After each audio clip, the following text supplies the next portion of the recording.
Right, James, I want to start with you, if that's okay, because this conversation obviously came about from our initial sort of communication about the subject.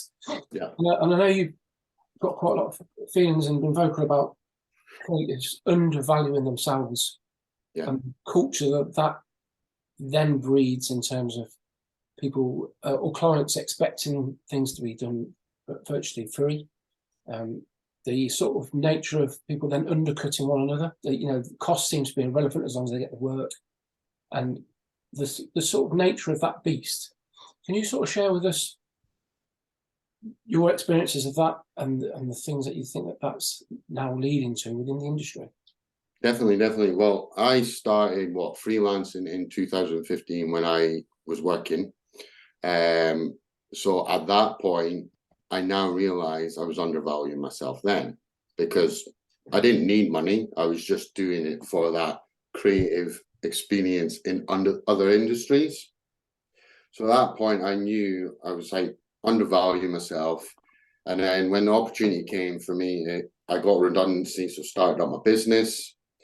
And even then, I was undervaluing myself just from desperation for work. And that's all it was. It was, I've got a mortgage to pay, I've got bills to pay, and you go out and try and get anything. Trying to grow as a business is obviously about making money. And at that point, I'm like, well, just doing the work, but I wasn't getting any more work, just referrals. And I find that your referral network can quickly run out, especially locally. And I don't know if this is one thing I wanted to discuss today, was whether location is an issue for investing or costing in that design kind of environment. Because you go further down south, for example, businesses are willing to invest in these things. So I soon realized that my cost was pretty low and I was still struggling with the amount of work I had on. And then it was like, I'm going to just increase the rates. And that's caused me an issue now, is locally, it's the businesses that aren't valuing the design and stuff like that.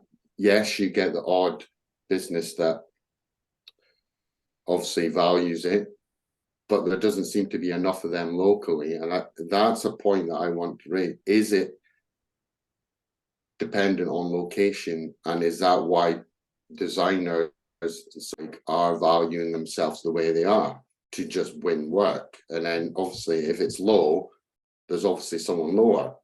Whereas I'm trying to go high in a struggling industry. And like you say, Chris, is a lot of people will go for the cheaper option, and that's usually the people that don't value it. So when you started out, were you purposefully targeting your local area or the region that you're based? Because you're in Scotland, aren't you? Yeah. I'm in Scotland, Aberdeen. So I was targeting people that I had already connected with through my original network. And then that network grew a little bit more. So I gained new people in my network. But again, it's like you carry on working with them. But if you go in with that network quite low to begin with, you're going to struggle to get out of that to move to the next level. Because I've always had it in my mind that we'll grow as an agency to 3 to 5 people max, because I don't want to be a big agency. But to get to that level, I have to price at this level, and I think once you're in, it's easy to show value, but it's getting in the door to show that value. Yeah, it's always a struggle. And it's like I say, is that down to your location? Because if you're in a small village or whatever like that, then you're going to find it difficult if that's where you're starting out. But that's the easiest option to get on that ladder, to get yourself some work behind you.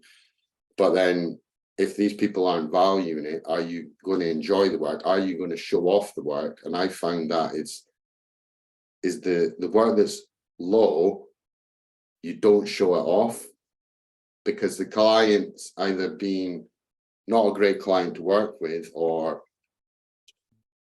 you've just not charged enough and you're losing money. Yeah, and I think there's definitely an argument to say that, or probably a lot of evidence to prove that larger destinations, whether that's down south or just regional capitals, let's say, your Bristol, Manchester's, London, but definitely there is a higher value in the work that's there. I'm unsure if that's whether it's because of the volume of people. Maybe actually, if you compare them like for like, there's probably still just as many low-paid jobs in London, but there's just a huge amount of people in those spaces as opposed to smaller regional areas. But we have it locally here. I'm in Coventry, and there's definitely a ceiling to what people expect to pay, and it doesn't feel like you can go above that unless you maybe get a retainer with a big organisation, and they're very few and far between in smaller places because they're just they're based in larger areas of the country naturally. Helen, where you were based, do you find that, because you're in Yorkshire, is that right? Yeah, but I'm in Leeds. I had, because I set up in COVID sort of about 18 months ago, and I was very purposefully decided who I wanted to target and who were my clients and who weren't going to be my clients, regardless of whether it was a really lovely job, because it's sometimes you go, oh God, that's going to be an amazing portfolio piece. But to be honest, if it doesn't pay my mortgage, it's not very useful. And also if it doesn't accelerate, like you thinking about growing a business, you have to have that plan of how you're going to grow it. How do you want to grow? Do you want to grow it from a people point of view, or do you want to grow it from the expertise and the wealth of case studies you have to get one fish to get another fish? So you've got to have a criteria for kind of what the jobs are and what you're going to get out of them, like what they're going to do for you, and also who you want to work for. So I very quickly realized that some clients, they sounded great, but they just weren't going to pay the value, even though I have a process in place where I will scope the business challenge, nothing to do with design first. So if by scoping the business challenge, you're showing how much value the creative thinking can add to the business. So you're not talking about creative, you're talking about creative thinking and how creativity can, even just doing a more creative scope for a business challenge with people that aren't used to being creative and doing workshops, makes a huge difference, because it opens up loads of different work streams that they never even thought. They might have thought, oh, we want to brief you on a website, but it's kind of irrelevant if your brand positioning is not working. So I never talk about design, I never talk about the cost of it. I just always say, let's have a conversation and talk about what is your business challenge first. And by going in at that level, you weed out the wheat from the chaff, to be honest, because if people don't have a strong business case, they don't have a business plan, you just think you just want some cheap design and we just want to put it on a shelf because we've noticed the space, then they're not the client for me anyway, because they're going to be too much of a turnaround. 2 months, one bam, you're in and out. That's not the sort of client I want. I want drive clients that can be a long-term relationship and trust. So I always go in with business challenge, and in a simple 2-hour meeting, you can pretty much decide whether somebody's worth investing your extra time in. And if you've got a set of criteria, set of questions, I see it as like an interviewing the client, not just them interviewing me, because it's got to be right and you've got to get something out of it. And then you can put a scope together and a proposal and start thinking about costs. But pretty much from a good session with somebody whether they value the cost of design, and that's how I do it now. I wouldn't, and I think one real bugbear of mine is when I used to work in large branding agencies, is clients coming to you asking for a free pitch, or you get a pitch fee where you've probably done most of the job from brand positioning to the brand design, but you've got a 1 in 3 chance of winning it. And as smaller agencies, or a small single one-woman band or one-man band, you can't give away free work like that, and I don't think any agencies should do. And if clients want that, you just walk away and go, I'm sorry, we can't do 3 weeks work for a 1 in 3 chance of getting it, and you shouldn't be asking us because you obviously don't value the cost of design. So I think it's about or not what jobs can you get, it's about what jobs do you walk away from. That I ranges. agree. And Helen, on that point, it's like you were saying, it's like a client usually comes to you or whatever and says, I want this, this, and this. At that point, if I'm going into the meeting, I'm not prepared. I've not done any research on that client, because I find that you start making assumptions, and it's that you're interviewing the client, as like you say, and it's like, that's why I won't be prepared, because, and half the time when you go to that first discovery meeting, what they've asked for or come to you for is completely different from what they actually need. And it's like, during that meeting, of course you're thinking, wow, we could offer this, could offer that, but it's about taking that time to look at how these things will affect the business. And like, the client doesn't know, like they might want a website. What for? You know what I mean? And it's like, they might want a video. If you do one video, you'll probably get no value, but if you do 5 videos, you might get 10 times the value. So yeah, it's all that ROI, return on investment, in social impact, and all that kind of stuff. So I think what's quite interesting with the 2 views between you, Helen and James, is one of you has been in the position to pick and choose clients. The other one has been, I need to bring revenue in to pay my mortgage. And that's where you can, from an accountancy perspective, that's where you see things. I generally say to a client that when they're starting out, the first target for them is to survive. Now, for some people, if they've got capital behind them, they can afford to pick and choose the clients from day one, because they can afford to live off the savings, whereas other people aren't as fortunate to do that, and they have got to bring in cheap work. As annoying it might be, they lose money on it, but they pay the mortgage at the end of the month. And that's what, there's two ways that can go. So from an accountancy perspective, you do see both sides of it, where clients pick and choose. They grow at a slower rate, albeit they bring in more revenue. On the other hand, you have people who end up really busy with cheap work, and they struggle to get out of that sometimes. I think what's really interesting there, Tom, that was pretty much summed up what I was going to say, but the idea that I think my early days of being self-employed were very similar to James, and it was redundancy. Oh God, I need to make money to keep the roof over my head. It was as basic as that. And we just had a daughter, and we just got married, and all these sorts of things. You know, a lot of expense. But one thing that I now do, which I wish I did then, but there was no way of understanding this because I couldn't find an outlet. Pretty much then aligns with what Helen's just said, is I didn't have any vision or values. I was just a designer. I couldn't even really explain that to the clients. I just designed stuff. I didn't know, you know, the type of designer I was. I didn't know what I could give them. I didn't know anything except for it costs. And then you stand there, pick a number out of your head, because that's what you knew you needed to make to cover your mortgage. Yeah.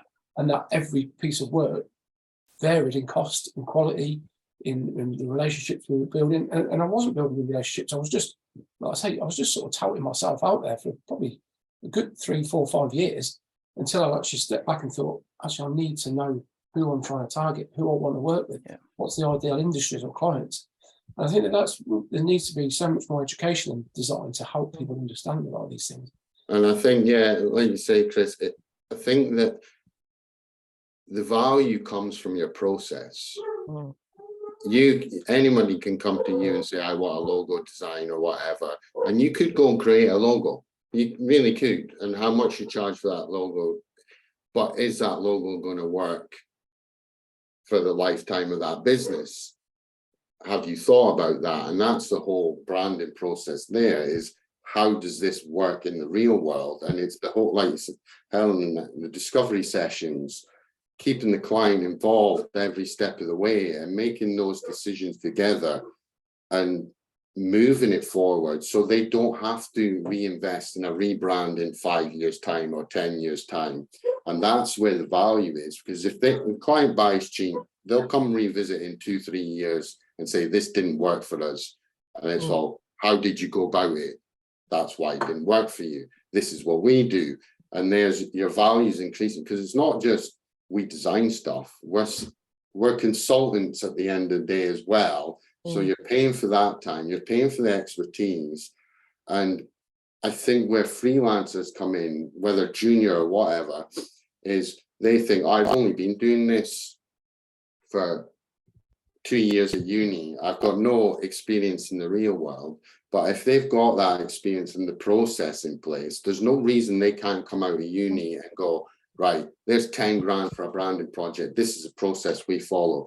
I mean, they just have to talk to people like us that have got that process and then implement it, because you've either got it or you don't, you know what I mean? It's like, and that's, the value could be there from the offset. You don't have to have 20 years experience like probably me and Chris do. It's talent and that whole understanding the process and the value to the client. Is it, but when do we get to a point where we aren't just, through personal choice, we're not just graphic designers that will create a leaflet for business that just needs, like Helen says, to fill a space at any given point. We then step into this world of branding, strategy, development, research, all these sorts of things that take time, that cost more because it's so much more detailed, but they do ultimately have value. But obviously, so many people, they don't communicate that properly. They put on their social media bio or their website that we're a multidisciplinary, full service branding agency. Then you look through the portfolio, and they might just still have those graphic design pieces, you know, those one-off small job pieces. Is it up to us to communicate that better? I think so. And I think you don't get that education. I could be wrong, because I've done a couple of courses and gone to college, gone to uni, and it goes for any industry. I don't think they get that enough real life experience and what to expect. Yeah, you know I think I agree with that, because again, if we go back to accountancy, everyone can do their own set of accounts, and it's communicating why you hire a professional to do it. I would never dare do my own logo brand design, because quite frankly, I wouldn't know where to start. I could open Canva and bang together a logo, but it wouldn't be any good. In the same way, it's communicating that to somebody on why. Now, for an accountant, it can be quite easy, because I can say you can do your own accounts, but the data might not be right underlying those. If you want HMRC coming for you. Now, from a design perspective, it's much harder because there's no consequence as a result, albeit they might grow at a slower rate. They might just think you're saying that to sell it to them, though. So it's communicating it in the right way, where you don't feel salesy as well. That's a really interesting point, though, isn't it? So I'm sorry, Helen. That's a really interesting point, that idea that there is no consequence.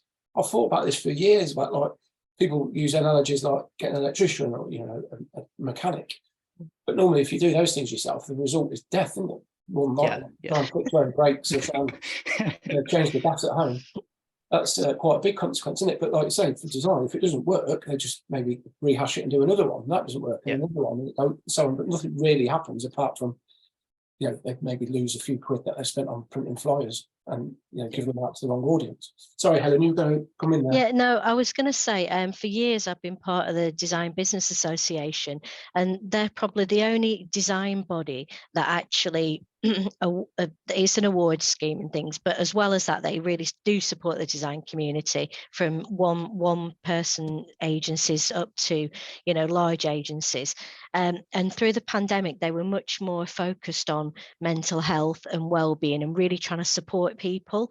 And what they do is their awards are all about impact. So they're one of the only awards schemes that actually you can win an award even if the design isn't, you know, the most groundbreaking in the world. If it's delivered business impact and it's solely through the design that's happened, so no advertising, you know, for millions of pounds from a London agency, but if it's solely through the design that it's delivered business results, that's what the award measures. And over the years, I've been lucky to kind of, when I've been pitching to clients, is to go, these are the credentials, and this is the business case for why, before the design and after the design. And if they can see incremental results like massive sales, new routes to market, opening, what were the business challenges at the beginning and what have you solved purely through design? And I think that's where designers are terrible at following up and working out what the metrics of how will I know if this design's successful, if I've done a good job at the end of it. They just go, oh, great design, I'm really proud of that, on to the next project. It's like getting the results yourself, whether it's impact, whether it's financial, whether it's I don't know if it's some sort of mentoring service or community program.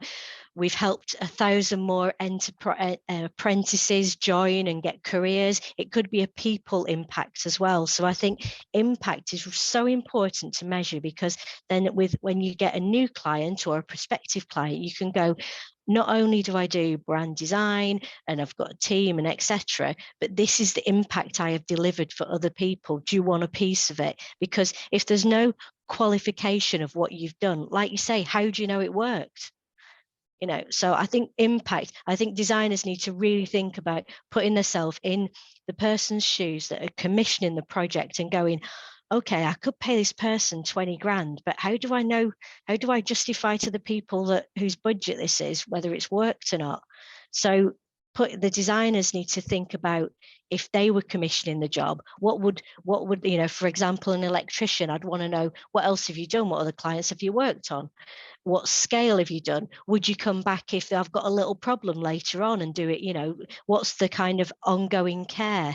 So I think you just need to put yourself in the client's shoes before you get the client, to understand what will help them buy your services and trust you as a person to have a better relationship. Well, that's really interesting, because in the past, I've stepped away from this now, just sort of concentrating on the personal things.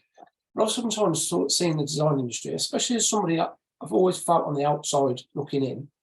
That's probably just a personal default of my own. But like, the industry is quite arrogant. Like, the idea that people should be lucky to work with XYZ studio, like, they don't need to pitch to people, they should be coming to us.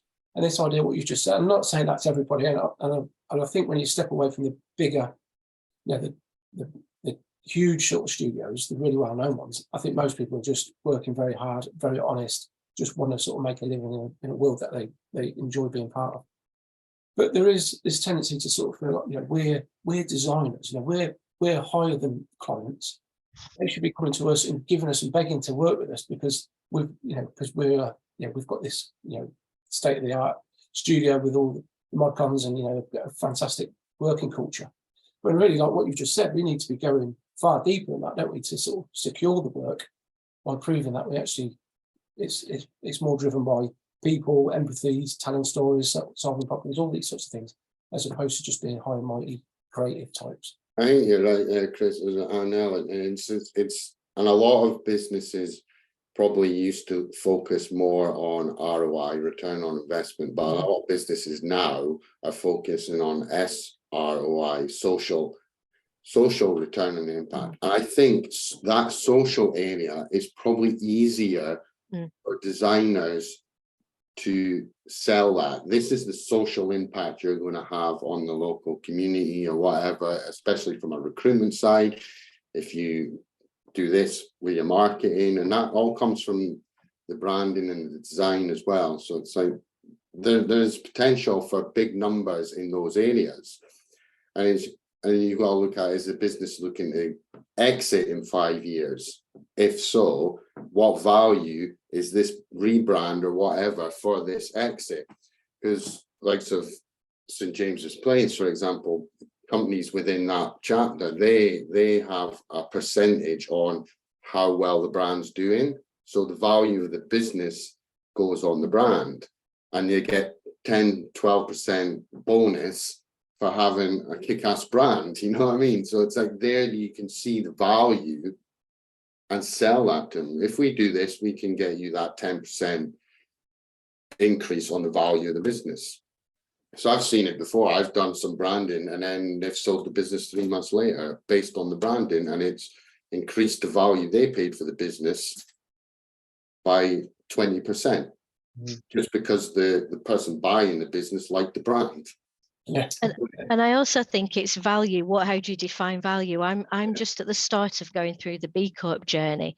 So the B Corp community very much aligned to my own vision and values about being a sustainable brand, being a sustainable consultant, helping people, collaborating, etc., for the greater good, basically.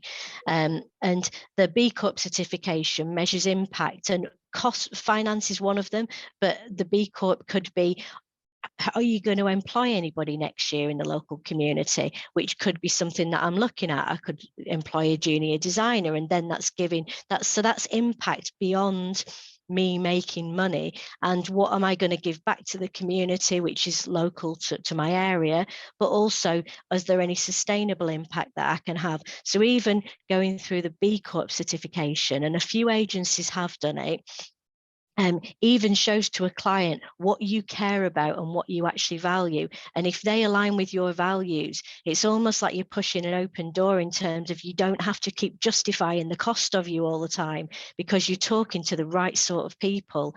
And if they don't value those things, they're probably not the right person to work for anyway. You know, it probably like just, it's not going to work. It's not going to be a relationship that ends happily. So I think impact can be measured in so many different ways, and I think we do need to start doing that, because it's not just enough to say, oh, that was a nice design, what the hell has it done? I don't know, you know. Yeah. It's not enough for clients. And I think, especially working for myself, knowing that how much you need to take home every month, so you don't have that cushion of, oh, I'm just going to get paid every month. I could do you know, a bit of a half-assed job one month and do a really good job the next month, but I'm still getting paid. So you have to be much more accountable for what you do. And I think then that means you have much more of an empathy with the clients. If you've built your own business, which I'm doing and James has done, you have much more empathy of how much, what the spend and the value needs to be. Yeah, definitely. And again, these all seem to point back towards having a clear understanding of what you want to achieve from the outset. And so you're having your own values is really, really important. And I think there's too many creative people that ignore or push their own work and their own marketing or identity to one side because of for clients. And I think that's where you start to sort of get a bit muddy, like the water muddist, isn't it? You don't really know what you stand for after a while of doing that. And before you know it, it's 5 years later and you're still sort of just not got any real clear identity of who you are. So yeah, it's really interesting that. But something I wanted to move into, I didn't expect to talk about this actually when we first started, but since what's been said, how much do you think language plays in the way that we value or clients value what we do? Because when James mentioned there, you're talking about certain organisations and social responsibilities and all these different things. Should we be maybe moving away from the sort of quite cold, hard nature of saying branding when we're talking to charity or we're talking to social enterprise? Should we sort of maybe start to form a new way of communicating what we do? The world's changing, it. Everyone's throwing the word branding around, and I think people are more confused than ever what branding is. It's like you might have said, it's what people say about you. That's it. Pretty much. That's branding. So the whole branding term, I think, because the way it's getting thrown around is devaluing what we do. Because people say, oh, look at my branding on my cup. That doesn't make it sound like exciting and wow, like lots of value. And it is. It's like, I think people are just confused. But how educate, because it's gone so far, you're kind of batting against the wind now, trying to explain. So there must be, I think we have to look at all these other things, like we've talked, and Helen's mentioned a lot now, is that value to the client rather than talking about the value of branding. Because people don't understand that term anymore. I agree with that, because I think nobody really cares how you achieve something for a client. They just care about you actually delivering it. Yeah. And a client doesn't care how you get there, providing you do get there. And that's what I think it goes back to what Helen said before, communicating it with the client. And so, let's say you went to 2 different agencies, one quotes £1,000, one quotes £3,000. Somebody will be willing to pay £3,000 if you communicate how you deliver their objectives. If you just throw a lot of words at them, like we'll do SEO, we'll do brand strategy, they don't really know what that means. And as a result, they like James said, they're more confused than ever. Whereas if somebody communicates, you want this, I will get there by doing X, Y, and Z. Don't overcomplicate it for them. I think people are more willing to pay the higher price because you've communicated it in a clear and concise way. And is that probably what we do worst, I think, is that we do sort of try and oversell it, because you sort of keep on adding the words, and you start to panic a bit, and you're face to face with the client, and they might just be pausing for breath, and you still then start to throw in another paragraph just to justify it, and you feel like you're sort of really just twisting their arm to make you pick you, as opposed to being confident with what you propose. Yeah, because I'm obviously not a designer. I've got a bit of understanding because of who I work with. But even when people throw the phrases at you, you're like, oh my God, what does that mean? Whereas if they just broken it down and said, you want this, I will get there by doing this. Don't explain what it is, just explain how you'll do it. Yeah. And I think that's a good way of communicating. Just break it down into as though you were speaking to an idiot, because from a branding perspective, I am an idiot. So yeah, I think it's the communication, and I think as a result of the communication, you can easily sell at a higher price. Exactly, and the communication comes from what? Listening. You can't communicate what you're going to offer unless you listen. So if you're doing in the initial conversations, if you're doing all the talking, there's something wrong. You're trying to sell something that you don't know you're trying to sell, and it's that whole I've got to get this business, and then it's that panic station. And I think, and then if you listen, then you can create that value from listening and communicate that value because you've listened. Yeah, you spot on, James. Yeah. So sorry, Tom. No, it's all right. Go on. I was going to say, I'd just come off a new business call this morning, and it was an hour, and I purposely said, I can tell you about me at the end. I can send you my creds, read them. If you've got any questions, ask me. But I want to know what your challenge is. Can you tell me what you're thinking? Because then when you get to the end of the conversation, you're kind of working out what they need. You don't need to tell them hide behind all the jargon of brand positioning, and we're going to do a strategic brand map and all that crap that they don't understand. But you've listened to them, you understand what their challenge is, and then therefore you can put together a really simple proposal or something that actually addresses their challenges and talks in a human way, so that they actually understand what they're buying. Because I think too long do agencies go into a room, they go, aren't we wonderful, we've done this, and then the poor client's left with like 15 minutes to tell them what the problem was. And it's like, I think listening is key to not broadcasting. And I think just listening to somebody, often you can kind of get so much more from just shutting the hell up and just letting the client talk. And if you let people talk, they will tell you much more than they initially probably were going to do. You get a really good feel for how you could work with them, etc. So listening is key for me.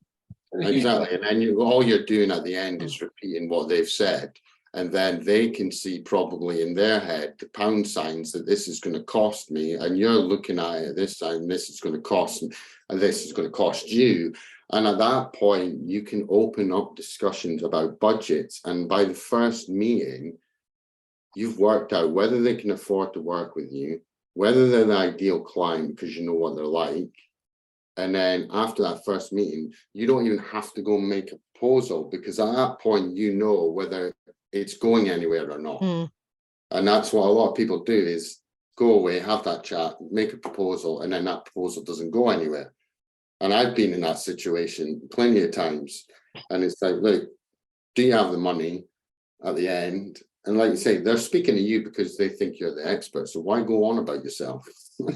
Yeah, I think based on what both you, James and Helen said, there was it ties back to the listening element. And one of my favorite examples with pricing and how much you're worth is the extra legroom on flights, because if you're on a 1 hour flight from Manchester to London, are you really bothered about having cramped legs for an hour? No. But if you are on a 12-hour flight to Dubai or wherever that may be, you are. And if you're not listening to the customer's problem, cramped legs, why would you sell the Manchester flight at the same price as the Dubai flight? Because one will have much more demand than the other. And likewise, you might have a woman who's 5'3" and a man who's 6'7". Again, they've got two different needs. One of them won't be interested or less interested in an element of, well, the extra leg room, whereas the other person is extremely interested, but you won't gauge how interested somebody is without listening to their problems. Yeah, it's a good analogy.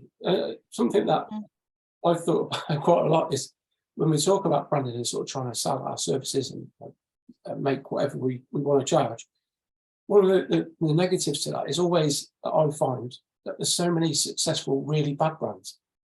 And it's really infuriating that things like when you talk about airlines, Tom, if you think about Ryanair, or you've got like things like Sports Direct, they've got the worst customer service, the products are crap, the branding is awful, but they're not financially massively successful and they treat people horrifically. It's sort of like that. I think clients maybe just don't necessarily look to those specific examples, but they have this idea of a DIY culture where they can just use Word to create a brand. And they will just, not respond to people, or they won't have a website, or they do things. That goes on volume, doesn't it? So if you're a freelancer and want volume, go down the £150 a month route. Just do a lot of work. But most people want to make a living and not have to be creating stuff 24/7 to make that living. And I think it's maybe a question for Tom. It says, like, what do you advise somebody starting out in the industry, or any industry, starting up a business? Is the first thought I had was, I've got to cover a mortgage. So to me, my first project has to be £3,000, because that pays all my bills. Any more than that's profit. And if I can do 2 a month, I've covered my bills for 2 months. But if I'm doing 2 a month on and on and on, and increasing that, so it's like, I don't know anybody. I know people that have the model of doing websites, but they charge £150 a month for God knows how long.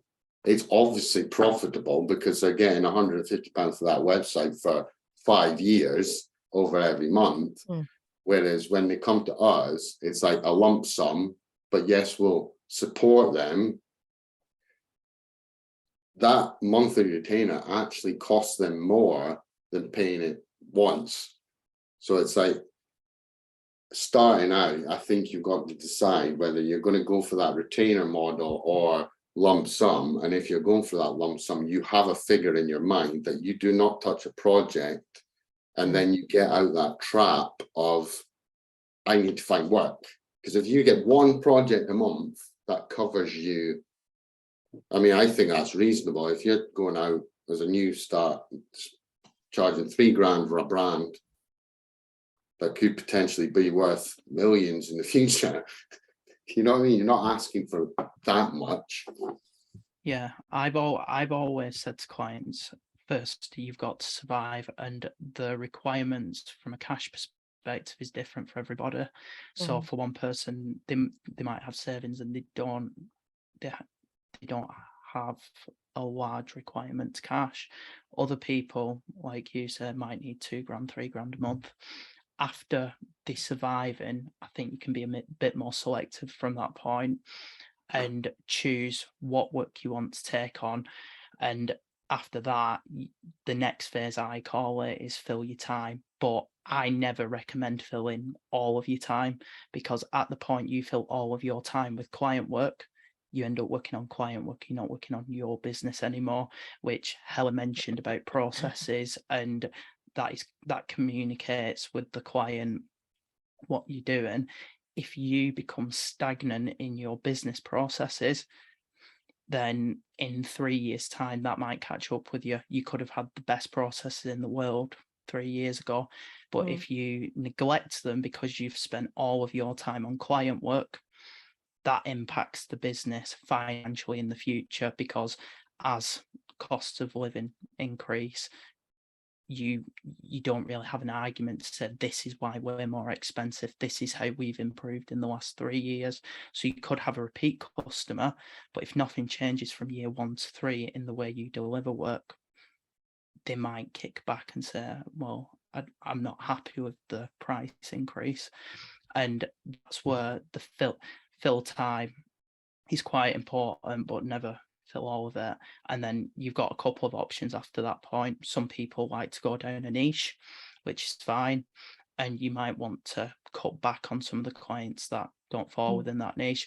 Other people want to employ, and they want to stay as an agency who's happy to work with any business, and then you can repeat that again and again. And if you've got a couple, once you've become profitable once, when you come to take your first employee on, realistically, they should be able to survive off the profit of the first person.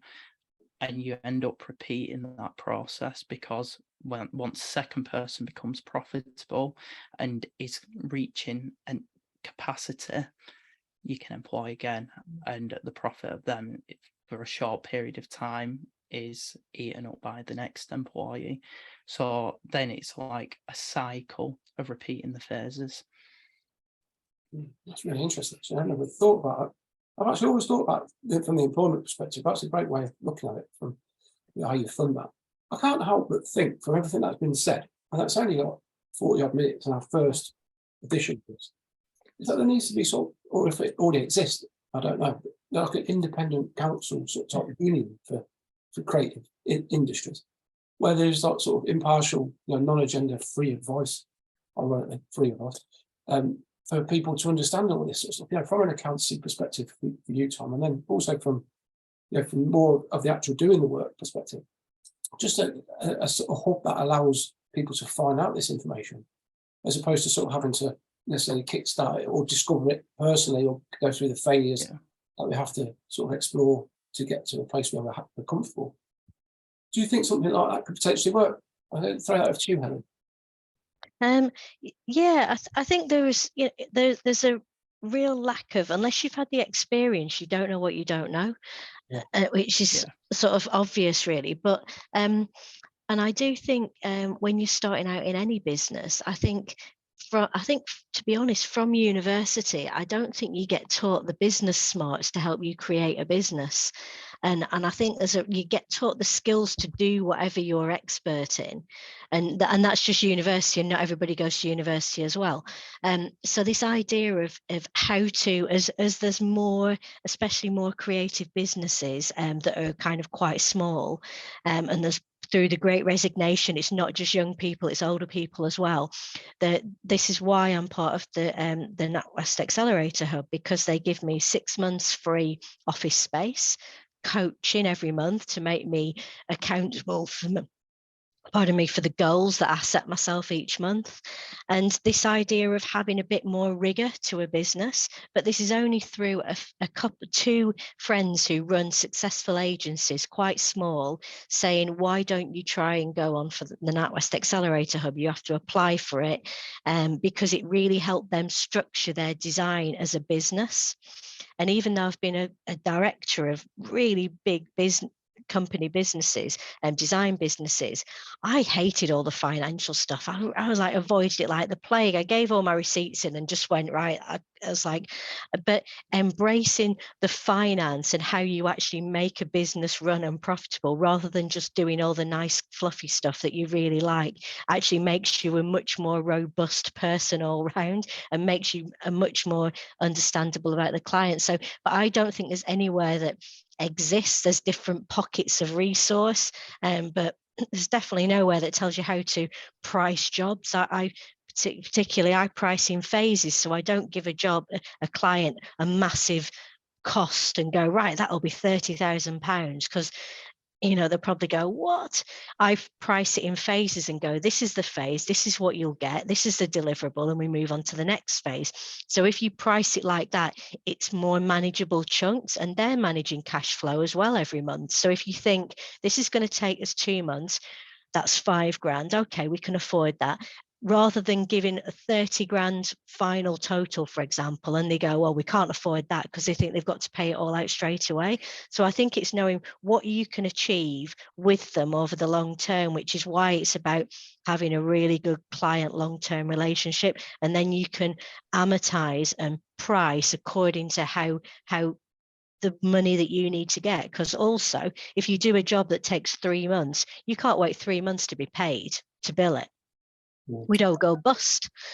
So I think it's about being really cognizant in these times of cash flow every month, from not just your perspective, from the client's perspective as well, and talking about it honestly on a call, rather than hiding the cost, or creatives hate talking about cost. I just want to talk about the job. I don't want to talk about how much it costs. But you have to be sort of, man or woman up and talk about it with the client, because then that's where you get that real honest relationship going. And I think the conversation about business is so important, and I think too many people go into design as it's like a bit of a fun thing to do. It's just a bit of, I want to be creative, and as opposed to we're operating as a business like any other business. But the problem is that I've found that, say at university, for instance, you do a design course, there's not a mention of business. You have to do a business course, which seems completely irrelevant, or bizarre to me. It seems so sort of, the two need to be melded together in some sort of way. I mean, and sorry, Chris, it's like what Helen, so she's part of the NatWest Business Hub or whatever it is. But my question to you, Helen, is that focus around just business in general, or is it do you get to explore the creative, the design business? I mean, all these hubs and platforms you can go on are focused on business. I think Chris mentioned there's not somewhere where we can go as designers or creative people to focus on business and that creative design process. Yeah, absolutely. This is focused on business, which is good for me, because as Tom said, you need to work on yourself. Where do you want to go? What do I want to be doing in 10 years? Do I want to be designing icons for back of pack? Not really. Will I do it now? Of course I will. You can never be too proud to just crack on and do anything. Is it good value for me to be designing icons of back and pack? Not really. And therefore, actually having a junior that I could mentor and do some sort of more of the simple tasks, but bring them along, is probably something that is much more valuable from a design point of view. But no, this is a business course, but almost sometimes taking the creativity and the passion out of it is really useful. And I know this call has been very focused on business, and we're all creatives and we love creativity, because we wouldn't be doing it. If you wanted to make money, you'd be a doctor, you wouldn't be a creative. But there is a reality check that to be a creative, you can't be financially astute. And I think that's the balance that needs readdressing, and people need to know their value, know how to have conversations about money as well, and not shy away from it. And that space, I don't think exists, James. I don't think just it look does. at every other industry. It's like you don't hear them talking about it. No. I mean, we're having a debate or a discussion about cost of design. Why? You don't hear the plumbers and the electricians, the accountants having these discussions about, oh, we're not making enough money, because they're charging whatever they want, because people need those experts and stuff that. I don't question how much a plumber, he's like £75 for coming around for half an hour. Whereas if I go to a client and say that's £75 for 5 minutes work, why are you questioning me? What I would say is, from an accountant perspective, there are communities in accountancy that are having them discussions, because in the same way there's designers who are underselling themselves, there's also accountants. And I know the first time I connected with you, Chris, I said about creating a guide for design businesses about accounting and finance, which I'm working on now.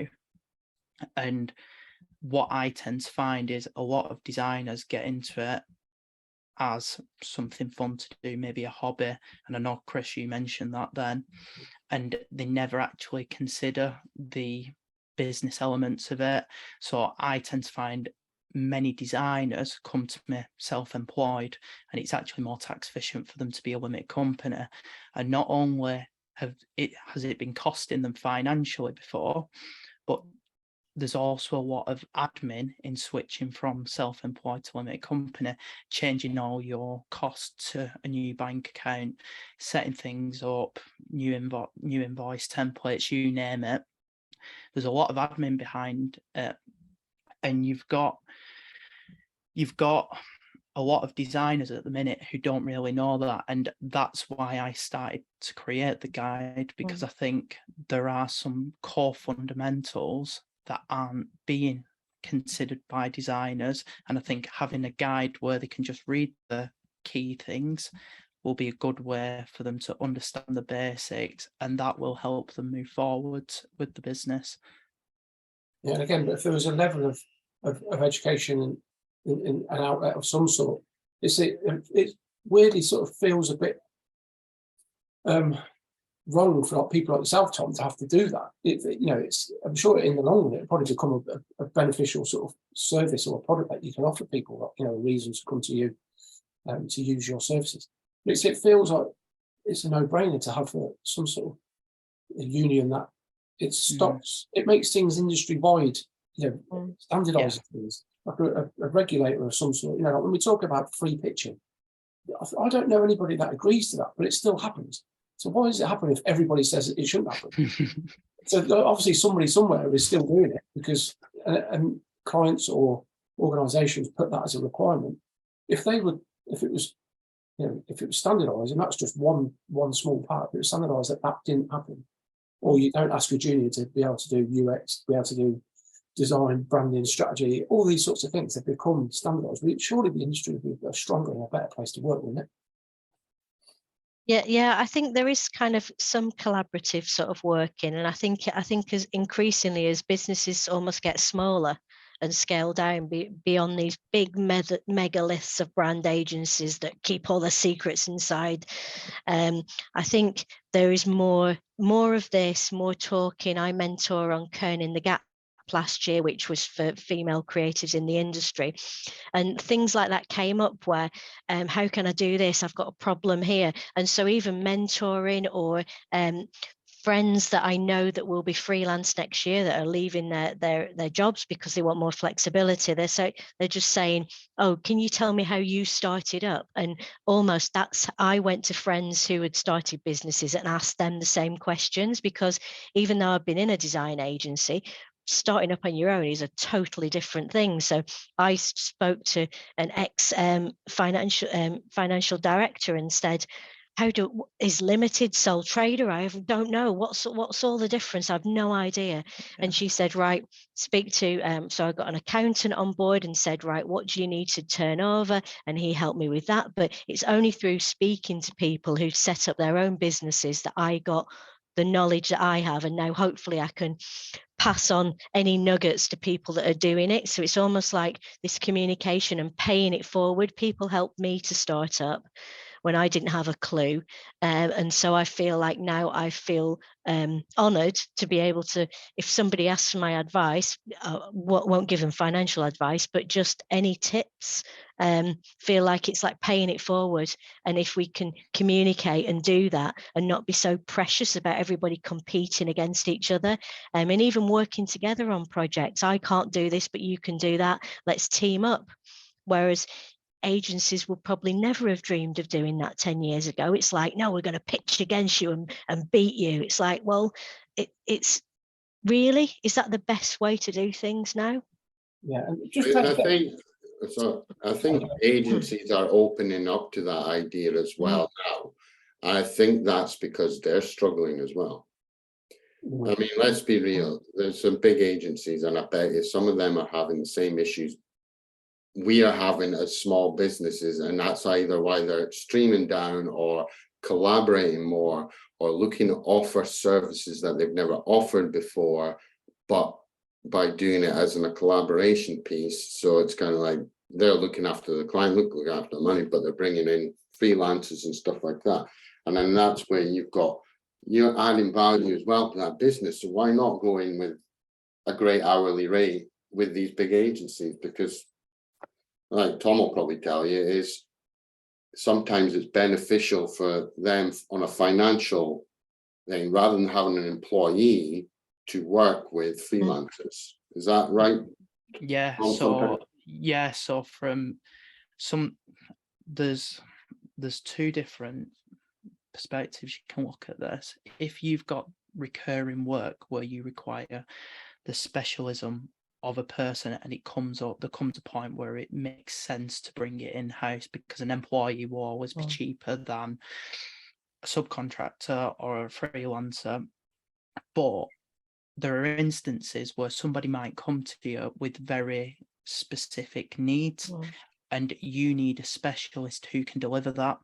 They don't have one in-house, but it doesn't make sense for them to bring one in-house because they might only get 2 a month, and it might not cover the cost of a salary. So in that instance, it makes absolute sense to bring a freelancer in who can specialize in that, knowing that the work doesn't always come in, and when it does do, it's in small quantities.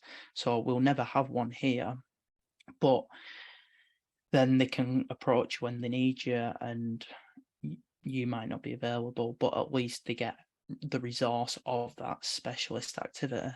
But saying that, that's another income if you're starting freelancing. Go speak to the agencies. That's probably your easiest in. Rather than try and focus on getting the clients, go speak to the agencies, get agency experience, have that relationship there, and the work will come from there as well. Rather than try and go out all on your own with fake work or whatever, or portfolio work you've done, which doesn't really add value. And it's the same like CVs and stuff like that. A portfolio means nothing unless there's more. And I think we've all said it, that it's that whole process behind it and what the value was at the end. Me showing you a portfolio just shows that I'm creative and I can design. It's just like, and a lot of people can do it. Like you say, Tom, a lot of people are doing it as a hobby, kind of a bit of fun. And I know a lot of the, I forgot what I was going to say. Yeah, I can't remember. It's just gone. No, I mean, when I started out, most of the work came from meetings, talking to people. Yeah. I didn't show any design work at all. I didn't show our portfolio once. And it's that relationship building. And if you can start that with a local agency or whatever, or the local hotels, anything like that, that can get you on that ladder. Yeah, I remember what I was going to say now. What I was going to say is a lot of what I've seen is a lot of people start with a bit of contract work and maybe do 2-3 days a week. So then they've got the secured income to survive, and they can focus on building the bits on the side, and there comes a point where they can pull back on the contract work, maybe go to a day a week as the business grows, and eventually they might pull away from contracting altogether. Some people like having that security that they do have 2 days of contract work a week, but it's what you say, James. It's not a bad option, because then at least you know that you're surviving, paying your mortgage, and you can focus on pick and choosing who you work with then. Yeah, and I've got a good stat that I found from the Design Council this year. It says that we know that 32% of businesses still don't use design. So there's 32% of UK businesses that don't use design in any capacity. So if we're pitching for work, there's 32% of people don't even use design. So it's almost kind of a case where actually, as James said, talking to people about the value of design in a business and what it can do and how it can be completely system changing could actually open up clients who aren't just rebranding another brand of another brand that they've just done. It's a completely new mindset of a corporate that might have never understood what a creative workshop could really do, and how they could get to grips with what their vision and values are, which would help client retention or recruitment and things like that. So I think we've got a job to do as well on taking branding and think about creative thinking and design and how it can really help businesses move forward and grow. Because if we do it like that, then you're not just rebranding something that's already been branded and speaking to the same people, having the same conversations and pitching against the same people in the same pool. You're approaching creativity and design thinking from a completely different perspective. That sounds like a brilliant place to leave it, I think, Helen. That's an hour already, which has gone by quicker than I'd expected it to. And like most of these things, it's raised more questions for me than what I started with. I think we could do many more of these in future. I think it would be a good thing to continue to build a bit of a library that focus on this topic alone, not many of the other ones that we're doing. So I really appreciate everybody's time. I hope that wasn't too painful, Tom. No, it wasn't. Oh god. A-star from my perspective, mate. Cheers, Helen mate. and James, thank you too. It's really good to get your opinions and experiences.